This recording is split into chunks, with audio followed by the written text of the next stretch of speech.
Comme vous le savez, demain, le 16 novembre, le volet psychiatrique à l'urgence de Saint-Sacrement va se terminer.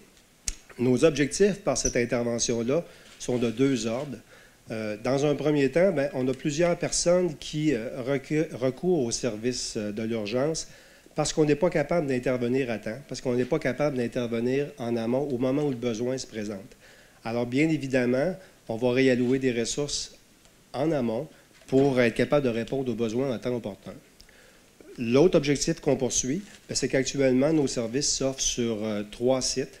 Alors, ce qu'on veut faire, c'est consolider 2 sites en ajoutant des ressources, en étant plus efficace, pour être capable de mieux répondre aux besoins. Ce qu'on veut dire aux gens, c'est que c'est important de comprendre que les personnes qui sont en détresse, des personnes qui s'inquiètent parce qu'elles avaient l'habitude de se présenter à l'urgence de Saint-Sacrement, elles peuvent toujours le faire.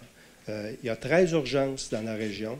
Dans toutes nos urgences, quelqu'un qui vit une détresse, qui vit un problème de santé mentale peut se présenter. Il va être évalué par une équipe médicale, une équipe infirmière, médecin. Et si le besoin de santé mentale ressort, il va être réorienté dans nos services. On avait 3 urgences dans lesquelles on avait aménagé un secteur particulier pour accueillir des personnes qui ont une problématique plus de santé mentale.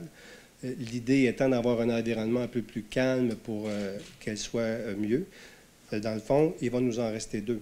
Mais les personnes peuvent se présenter dans n'importe quelle urgence et ils vont recevoir les services et être dirigés au bon endroit.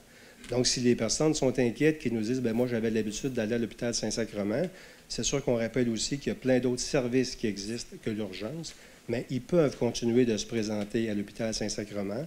On va être là pour soutenir le personnel de l'urgence et orienter la personne vers le bon service aux besoins.